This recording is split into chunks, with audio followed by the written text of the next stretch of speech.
What's up, you guys? Slim here at Team Symmetry, and we are here for another giant pile of cards on a mat with Slim video, which means that it is finally time for another Slim Psychology. As you guys have seen, I've been really busy uploading a lot of other videos, and I have not done a psychology video in a long time. The reason being is I really couldn't think of anything to talk about as far as this game goes, and then it hit me that I'm going to make this kind of the final Slim Psychology for this format. This is going to be entitled Slim Psychology. How did you survive this format? Because I know this format was hard for a lot of people. And I'm just going to get into ways that I personally survived the format and ways that I'm sure you can agree that you as well survived the format. So as you can see from what I've laid out here, tour guides, rabbits, dragons, a bunch of random stuff. What ran the format? Dino Rabbit clearly was superior. Dino Rabbit was ran by everybody. Anybody who could get their hands on 3 of these rescue rabbits, however mine are Larry, Mo, Curly, are the 3 Stooges, would run the deck. At Nationals, which I'm actually doing this on my national match, show you guys that I did go, people were going crazy over this deck. They felt it was the best deck of the format, and for a while it was. They would pick these up, pick up their Lagias and Dolkas, and they would build the deck, and they would either be good with it or bad with it. They would know how to utilize when they drew vanilla monsters, or they wouldn't, or they'd solely rely on Rabbit, which is not a good call in general. Everyone and their mom ran this deck. Everyone at Nationals ran this deck. However, in the end, Rabbit did not win Nationals. Wind Up won Nationals. Rabbit did win a lot of events, though. Rabbit won all around the world, different events. It won. It topped numerous times. There was never really an event where it didn't top, and it was a very superior deck. The fact is, Rescue Rabbit, Dino Rabbit was probably the superior deck of the format. It was the deck of the format. If you were entering into events, you wanted to be running Dino Rabbit because you had the best matches against everything. However, it wasn't so easy. Aside from the 3 Rescue Rabbits, you also had to pick up 3 Tour Guide.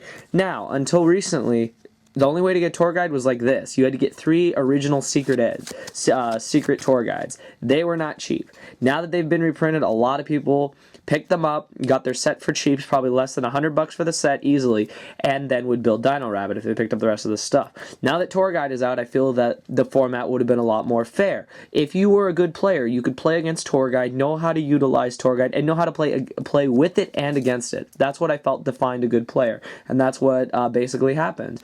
So now that people have Tour Guides, I hope that people won't be complaining about not having the card. Now the question is, do you know how to use it? Do you know what to exceed for in different situations? Are you going to go for Wind Up Zenmanes, or are you going to go for Acid Golem? What are you going to go for to secure the game in your favor? So this card definitely has been a defining card of the format easily. And now that it's reprinted a lot easier to get, I hope most of you will pick this card up because it's a great card. You can hate it or love it, but this, in the end, Tour Guide from the Underworld is one of the best cards in the game. Now, the thing is that while Rabbits were hopping, Wind-Ups were hand-looping people, and Inzectors were popping everything in sight through Hornet. Since I don't actually have the Inzector stuff, that's why I'm also using this mat. Dragonfly was broken, obviously. Now, the thing is people were just like, okay, these are the decks of the format. I'm going to pick one of them, and I'm going to win with one of those decks. La-di-da-da. However, during that time, something happened. Dragons collided. And, in a sense, when they collided, they brought pretty much doom to everyone in their sight. First person to bring dragons to a strong finish was Alex Reed out here in the States for us. There was also another guy that I think his name was Peter Gross or something like that also brought Twilight Dragons to a win in one of the YCSs. I believe it was Toll House. And the thing is that it was no standard dragon deck. Everyone thought, all right, Light Pulsar and Dark Flare Dragon, okay, they're decent. I'll just run dragons. I'll run Disaster Dragons with them. No, that's not what people did. People realized these are 2 really good cards. There has to be something more that I can do. Obviously, I'm going to run Red MD because Red MD is broken. And these 3 cards together will win me the match. That was not enough. In order to make the deck work, people had to pick up other cards. Along with the deck, they got Eclipse Wyvern. People realized, alright, if Wyvern goes to the grave, I can remove for Red Eyes, and then I can eventually summon Light Pulsar or Dark Flare and get Red Eyes back and go off with my combos. However, getting cards in the graveyard was not so easy. If they weren't running these cards that ended up being part of the deck, they would not be successful. So what did they do? They put in cards that a lot of people forgot about. They put in Light Sworns, and they put them in the form of Raikou and Lila. I know that other decks ran Jane, Aaron, Lumina, other cards, but these were the 2 main ones that defined everything for Dragons. When Fang won Philly with the deck. He only ran 3 Lila and 3 Raikou. Reason being, Raikou wins against Dino Rabbit. Lagia attacks, you destroy it, you mill 3 cards. Busted. Lila was your MST. You didn't main MST, so all you did was use Lila to pop the back rows and also mill 3 cards. These 2 cards alone were broken. When these 2 cards were put in the deck, along with the dragons, they added more light targets, they help you mill to your darks, and they also helped you utilize the overall power that Lightsworn has. So you could throw in cards like Solar Recharge, Charge from the Light Brigade. Cards like that really did help the deck out, and a lot of people are quick to say that if it wasn't for Lightsworns, the deck wouldn't exist. I don't fully agree with that, but I feel that these 2 definitely defined making the deck a tier 1 deck that won several events and has been dominating locals all around. So that's how Chaos Dragons kind of came to be, and just for the fact that they could bring out these 3 bad boys was enough to solidify the deck as one of the best decks of the format.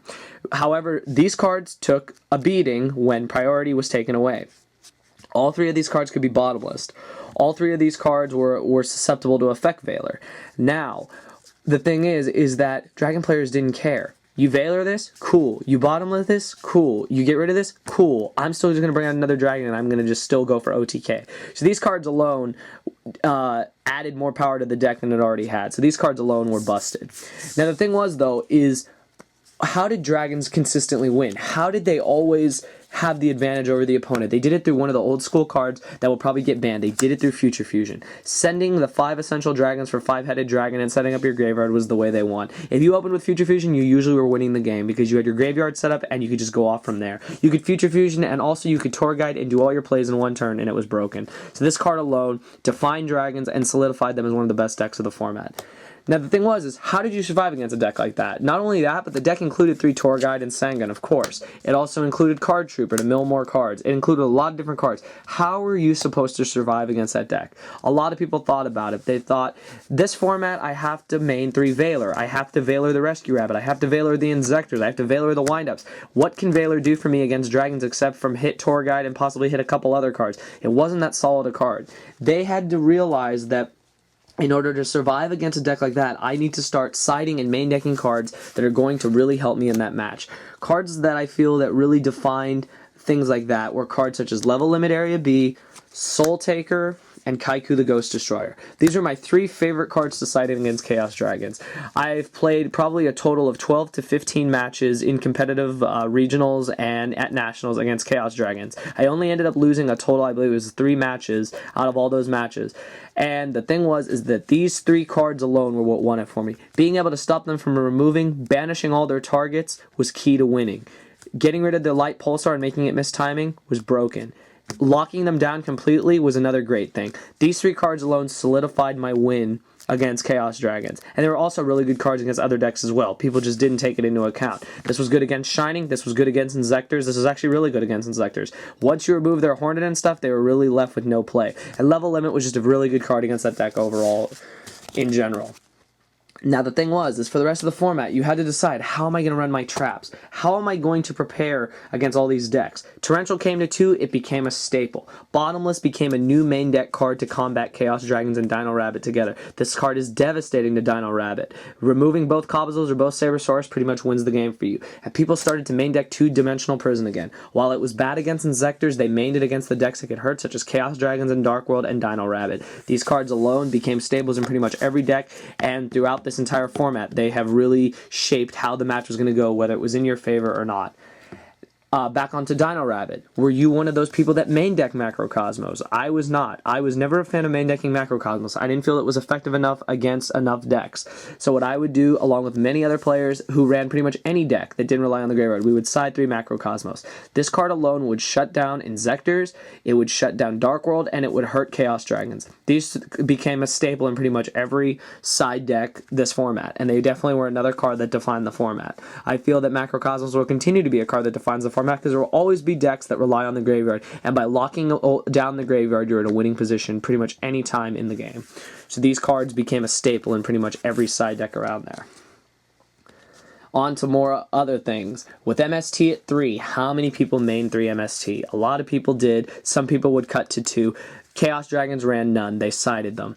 MST became a staple, of course, for the fact that it was a 1-for-1 against your opponent's back row. For Dino Rabbit, you needed your effects to go off. You needed to hit the back row. You didn't know if your opponent had an Availer. You had to take that chance. You had to get rid of their back row before you could be in a losing position. So MST at 3 was easily a staple. Will MST remain at 3? I believe so. I don't think it's going to get touched on the list. It would be nice if they brought it down, but I don't think they will. So I feel MST at 2 or 3 will easily be a staple for the upcoming format. Other cards that people had to decide about running, Mind Control. If you were running decks such as Wind Up, Inzektor, and Rabbit, you had to decide, am I running Mind Control? Mind Control was good against a lot of mirror matches, not that great against dragons, but good against stuff, like I said, in the Dino Rabbit mirror match, the Inzektor mirror match, the Wind Up mirror match, we're able to take your opponent's other card and exceed what it was broken. People think this card needs to go, I agree as well. This card has always been broken, and this card is a game-changing card. You can take your opponent's monster and attack with yours for game. That's a really cheap play, but it works. So things that work, Konami doesn't like things that work. So Mind Control may go, it may not. It all depends on what they decide to do in September. And some other cards, I think the card of the format. I've said it a million times in all my videos if you guys have been following me. Forbidden Lance. This card was the card of the format. Every deck I know found a way to run it, found a way to side it, found a way to utilize it. They did this because this card was like an MST. This card could bait out your opponent's back row, save your monster, and just save you from losing.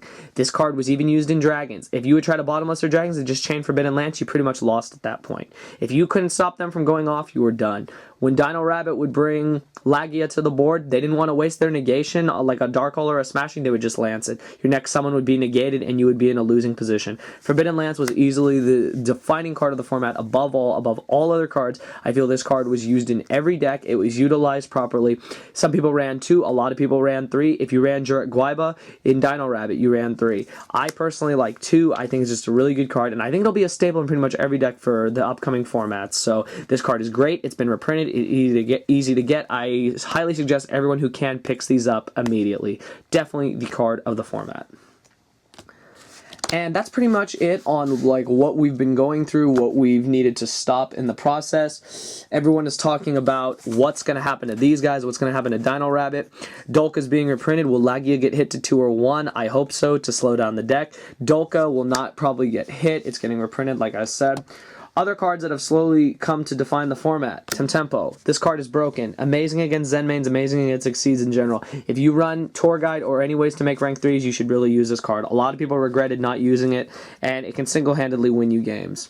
Maystroke is the new level 4 that has become a staple in every extra deck. It's an amazing card. It's a Book of Moon. With Book of Moon only at 1, we can't ask for a better card than that. And I think my favorite Exceed to ever come out, the Photon Butterfly Assassin. This card can single-handedly handle cards like Gel Duo, it can handle cards like Spirit Reaper, and it can just put you in a winning position. It's also good against Gores, bring Gores to 21, Lance it, get over it, you're in a winning position. These cards alone, these new Exceeds have really defined the format because they have brought new aspects to the game that were not feasible before. So I feel that cards like this will continue to, pop up in new decks, and people will just have to learn how to utilize them. Now, the whole point of this video is, how did you survive the format, guys? How did you go through these months and months and months of nothing but Dino Rabbit, Wind-Ups, Inzektors, Chaos Dragons? How well built was your side deck? How much did you utilize cards? How much did you realize after Nationals that Max C was probably one of the best cards ever because it could save you from getting Wind-Up looped? Now that Wind-Ups have won several Nationals, will this card go up? Of course. Will this card get reprinted? Hopefully. Will people begin to realize that they need this card again? I'm positive they will.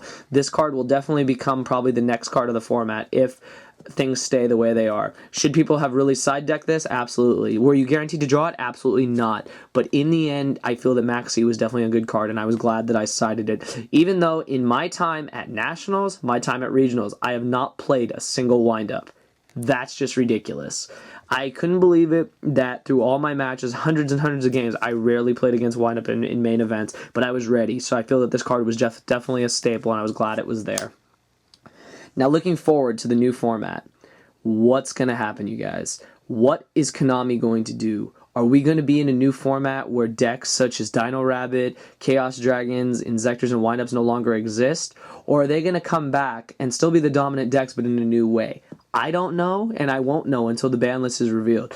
but I feel that if you have survived this format, and despite all the corruption, all the craziness, all the ridiculous herp-derpness of this game, then you will definitely be able to continue on in the next format. I personally do not know what I'm going to be running for the next format. I've thought about a lot of things. I've thought Heretics. I've thought other kinds of decks. Do I know right now what's going to happen in September? I have a good idea. Hopefully they will look at ban lists like the one I've created and other channels I've created and get a general idea of how they should handle this game. Inzectors are the dominant deck in the OCG. I'm positive they will have a huge turnout at Worlds, and I feel that they will be just an overall effective deck of that format for one last time. Now, the one thing I'm going to just end this video by saying, I hope you guys like this video. This video was made basically as the end to the first, I guess, season, if you want to call it, of Slim Psychology. We've gone through a lot of different things, how to side against the format, how to use our traps, how to use our spells, how to use our monsters, and how to just make the right plays, and how to sometimes just say, fuck it, I'm going for game. I don't care if you have the gores, I'm going to get past it and I'm going to win. That is what we've done in this series, and I just want to thank you guys so much for being so supportive throughout this entire process, and I'm glad that you guys really enjoy my videos. We will definitely be starting the series up again as soon as the new format is revealed and new decks come to be played. So I hope you guys like this video. You know, thumbs it up. If we could get 100 likes, that'd be amazing. Let me know in the comments below. Please tell me, how did you survive the format?